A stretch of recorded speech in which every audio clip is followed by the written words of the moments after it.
নমস্কার বন্ধুরা, আমি অংশ রয়েছি আপনাদের সঙ্গে। আপনারা দেখছেন মিস্টার ফিল্ম। আমি জাস্ট ধূমকেতু দেখে ফিরলাম। ধূমকেতু সম্পর্কে কথা বলবো, কেমন লাগলো।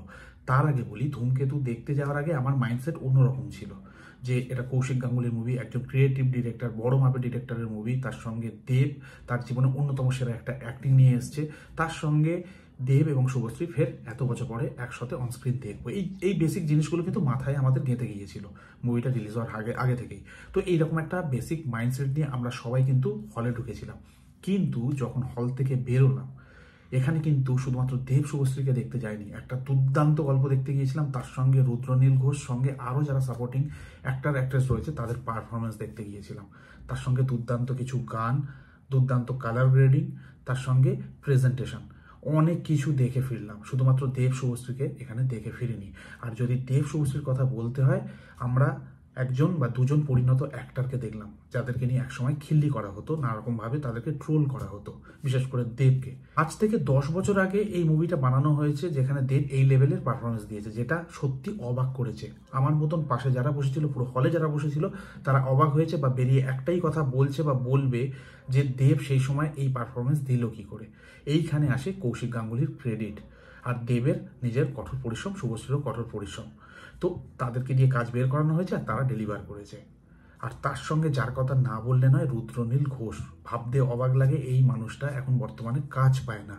কি লেভেলের অ্যাক্টার, কত বড় মাপের অ্যাক্টার, কি পোটেনশিয়ালের মধ্যে রয়েছে। যদি ইন্ডাস্ট্রি বুঝতো, আজ উনি একটা অন্য জায়গায় থাকতো। এটা আগেও ঘটেছে, অতীতেও অনেক বড় বড় অ্যাক্টার অ্যাক্ট্রেসদের সঙ্গে ঘটনা ঘটেছে, ইন্ডাস্ট্রিতে কম বেশি ঘটে। কিন্তু এই পারফরমেন্স দেখার পরে যদি উনি বসে থাকেন বা উনি কাজ না পান, এর থেকে দুঃখের বা দুর্ভাগ্যের কিছু হতে পারে না বলে মনে করি। সেটা বাংলা ফিল্ম ইন্ডাস্ট্রির, রুদ্রনীল ঘোষের না। যাই হোক, এবার ব্যাক টু দ্য পয়েন্ট। মুভিটা কেমন লাগলো দেখুন। এখানে গল্প নিয়ে কিছু বলার নেই, গল্প নিয়ে পরে আলোচনা করা যাবে। সবে মাত্র একটা বাচ্চা জন্মেছে, সে এখন ডাক্তার হবে না ইঞ্জিনিয়ার হবে, এখন এই জিনিসটা নিয়ে কাটাছেড়া করার কোনো জায়গা নেই। আমার এক্সপিরিয়েন্সটা আমি শেয়ার করছি বা যেটা লাগলো সেটা বলছি। এবার যদি গল্পের কথা বলতে হয়, গল্পটা একটা ইমোশনাল জার্নি, যেখানে ভালোবাসা রয়েছে, যেখানে বিচ্ছেদ রয়েছে, যেখানে প্রত্যেকটা জায়গায় ড্রামা রয়েছে, তার সঙ্গে ছত্রে ছত্রে চমক দেখতে পাবেন। তো এটুকু গল্প নিয়ে বলতে পারি, তার বাইরে আর কিছু না। আর 10 বছর আগে মেক করা একটা মুভি, সেটার এই লেভেলের একটা আউটপুট, এত গ্লজি লাগছে, এত ভালো কালার গ্রেডিং হয়েছে, যেটা মানে লাইটিংও এত দুর্ধর্ষ হয়েছে, যেটা বুঝতে পারবেন না আপনি যে এটা আজকের ডেটের মুভি নাকি আগে বানানো কোনো মুভি। তো সেই লেভেলের এখানে ট্রিটমেন্ট হয়েছে মুভিটাকে নিয়ে, দেখতে বেশ ভালো লেগেছে। এবার আসি পারফরমেন্সের ব্যাপারে। পারফরমেন্সের কথা বলতে গেলে যার কথা আগে বলতে হবে সে হচ্ছে দেব। দেব যে পারফরমেন্সটা সেই সময় দিয়েছে, আজ থেকে 8-9 বছর আগে, সেই সময় কিন্তু তিনি মানে চরম লেভেলে ট্রোল হতো, চরম লেভেলে তাকে নিয়ে খিল্লি করা হতো। সেই সময় দাঁড়িয়ে তিনি এই কাজটা দিয়েছে, ডেলিভার করেছে, যেটা মানে সত্যি অবাক করেছে। যেটা প্রথমেই আমি বললাম, আমরা হলে বসে এই জিনিসটা অবাক হয়েছি। তাকে যত দেখেছি, তার ডায়লগ, এক্সপ্রেশন, সমস্ত কিছু দেখেছি আর অবাক হয়েছি। বিশেষ করে তার সেকেন্ড সেট যেটা রয়েছে, বয়স্ক যে লুকটা আপনারা দেখেছেন, তো সেই যে অ্যাক্টিং, সেখানে তার ভয়েস নোটেরও চেঞ্জ রয়েছে, এক্সপ্রেশনের চেঞ্জ রয়েছে, মুভমেন্ট স্লো, দুর্দান্ত, এক কথায় দুর্দান্ত। এটা ওই টাইমে দেব এই কাজ ডেলিভার করেছে, জাস্ট থিঙ্ক অ্যাবাউট ইট। তো তাকে নিয়ে আলাদাভাবে বলার কিছু নেই। আমি হিরো দেবকে দেখতে গিয়েছিলাম, অ্যাক্টর দেবকে দেখে বেরোলাম। এই মুভিটা হয়তো এখনই রিলিজ করা ছিল, এটা লিখন ছিল, তাই এই সময় রিলিজ হলো। নইলে সেই সময় এ দাম পেত কিনা জানি না, বাট এখন মানুষ অনেক ম্যাচিওর হয়েছে, অডিয়েন্স অনেক ম্যাচিওর হয়েছে, অনেক কিছু বোঝে, অনেক ধরনের কন্টেন্ট দেখছে। তখন দাম পেত কিনা আমি জানি না, বাট আমার মনে হয় এটা মানে রাইট টাইম এই মুভিটা রিলিজ করার। যা হয়েছে ভালো হয়েছে। মানুষ অন্তত তাদের এফার্টগুলোকে দাম দেবে, বুঝতে পারছে দেবের এফার্টকে দাম দেবে, যে কিভাবে কাজ করেছে।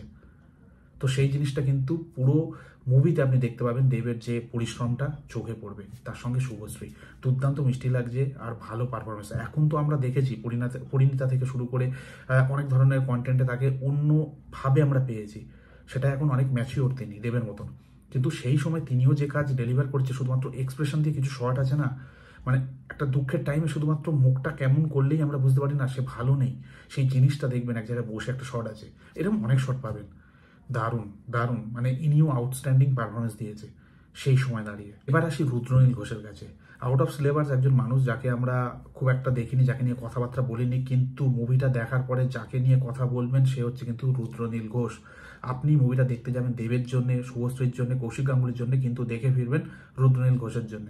এটাও বলতে পারি। আরও যারা রয়েছে সাপোর্টিং ক্যারেক্টার, চিরঞ্জিত বাবু, পরমব্রত, এদের ঠিক আছে, সবাই ভালো পারফরমেন্স করেছে, কিন্তু নজর কেড়েছে রুদ্রনীল ঘোষ। আর আমার মনে হয় এই রোলটা ওনার জন্যই ছিল। তো প্রথমেই বললাম, এরপরে যদি উনি কোথাও পার্ট না পাচ্ছেন সেটা ইন্ডাস্ট্রির জন্য দুর্ভাগ্য, ওনার দুর্ভাগ্য না, বড় মাপের অ্যাক্টর। বেরিয়ে এই কথাটা নিশ্চয়ই আপনি বলবেন। কৌশিক গাঙ্গুলিকে নিয়ে বলার মতো আলাদা কিছু নেই, কারণ তিনি কত বড় বড় মাপের ডিরেক্টর, কত বড় মাপের ক্রিয়েটিভ পার্সন, তার ভিশন কি আমরা কম বেশি তার বিগত বেশ কিছু কাজে আমরা দেখেছি। কিন্তু সেই সময় দাঁড়িয়ে দেবের মতন একজন মেন স্ট্রিম হিরো, যার মানে অ্যাক্টিং নিয়ে উচ্চারণ নিয়ে সেই সময় মানে তুমুল ট্রোলড হচ্ছে তিনি, তো সেই সময় সেই একজন হিরোকে নিয়ে, অ্যাক্টরকে নিয়ে না, হিরোকে নিয়ে কাস্ট করে এই লেভেলের আউটপুট বের করা, এটা এরকম মাস্টার মাইন্ডের মানুষ ছাড়া, এই ধরনের ট্যালেন্টেড ডিরেক্টর ছাড়া সম্ভব ছিল না। সেটা কৌশিক গাঙ্গুলি করে দেখিয়েছেন। তার সঙ্গে শুভশ্রী থেকে শুরু করে বাকি কলাকৌশলী আর ডিটেলিং, প্রত্যেকটা জিনিসের ডিটেলিং ভালোভাবে তুলে ধরা হয়েছে। তো এই জন্যে আমি কৌশিক গাঙ্গুলির মুভি, তার কন্টেন্ট আমি ভালোবাসি, আমার মতন অনেকেই ভালোবাসেন, কারণ ইনি কোনো কিছু ছাড়েন না। যেটা লাগবে তো সেটা লাগবে। তো এই মুভি দেখলে আপনারা বুঝতে পারবেন। এই মুভির ব্যাকগ্রাউন্ড স্কোর দুর্দান্ত, মানে দুর্দান্ত লেভেলের কাজ হয়েছে। কারণ কিছু কিছু সিচুয়েশন আছে বা কিছু কিছু মুভমেন্ট আছে, সেখানে কিন্তু যে স্কোর মানে ইউজ করা হয়েছে, আপনি মানে কানেক্ট করে ফেলবেন, মানে ইমোশনাল হয়ে যাবেন। আর যেরকম প্রথমে বললাম, এটা পুরো একটা ইমোশনাল জার্নি, সেই লেভেলের স্কোরও হয়েছে, দুর্দান্তভাবে কাজ হয়েছে। আর গান আপনারা অলরেডি অনেকে দেখেছেন। আর গান মানে কি বলবো, মানে ঠিকঠাক জায়গায় প্লেস করা হয়েছে, ঠিকঠাক সিচুয়েশনে প্লেস করা হয়েছে। আপনার মনে হবে না যে এটা কোনো বাড়তি কিছু দেখছেন বা আপনাকে ডিস্টার্ব করছে, এরকম কিছু না। তো কাটাছেড়া আর আমি কিছু করবো না, ভালো মন্দ নিয়ে কথা বলার অনেক সময় রয়েছে। যেরকম আমি বললাম, সবে একটা বাচ্চা জন্মগ্রহণ করেছে, সে এখন ডাক্তার হবে না, ইঞ্জিনিয়ার হবে না, ক্রিকেটার হবে, ফুটবলার হবে, এখন ভেবেচিন্তে কোনো লাভ নেই। কিছুদিন যাক, বড় হোক, বড় হতে হতে আমরা বুঝে যাবো যে সে কি হতে পারে, তখন কাটাছেড়া করা যাবে। কিন্তু এখন মুভিটা এনজয় করুন, এনজয় করার মতো মুভি। দেব শুভশ্রীকে দেখতে যাবেন, অনেক কিছু দেখে ফিরবেন। হিরো দেবকে দেখতে যাবেন, অ্যাক্টর দেবকে দেখে ফিরবেন। হিরোইন শুভশ্রীকে দেখতে যাবেন, অ্যাক্ট্রেস শুভশ্রীকে দেখে ফিরবেন। কৌশিক গাঙ্গুলিকে অন্যভাবে চিনবেন। দুর্দান্ত কিছু ব্যাকগ্রাউন্ড স্কোর, দুর্দান্ত কিছু মানে কি বলবো, মানে এভরিথিং, ইট হ্যাজ এভরিথিং, মানে সব কিছু মিলিয়ে একটা দুর্দান্ত মুভি, যার নাম হচ্ছে ধূমকেতু। জাস্ট গো ফর ইট, এটুকু বলতে পারি।